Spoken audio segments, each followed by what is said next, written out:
It was a dark and stormy night. Mary was walking home from her late shift at the diner when she noticed a man following her.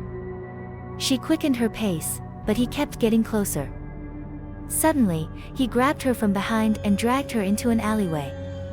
Mary screamed as the man pulled out a large knife. He grinned, revealing rotten teeth, and whispered in her ear, "You're going to be my next victim." For years, the small town had been plagued by a series of gruesome murders. The killer always struck at night, preying on innocent victims who were alone and vulnerable. The police had no leads, no suspects, and no hope of catching the killer. The killer was known as the Butcher, and he was infamous for his brutality. He would torture his victims for hours before finally killing them, often leaving behind a signature mark, a deep cut on their forehead in the shape of a cross. Mary knew that she was next.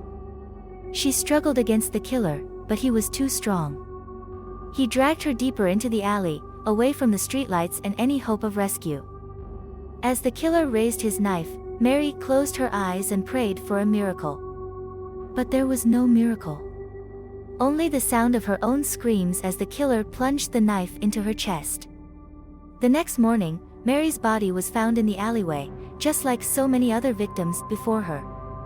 The police were no closer to catching the killer, and the town was consumed by fear. People stopped going out at night. They locked their doors and windows and prayed that they wouldn't be the next victim. But the killer was always one step ahead. Weeks turned into months, and months turned into years.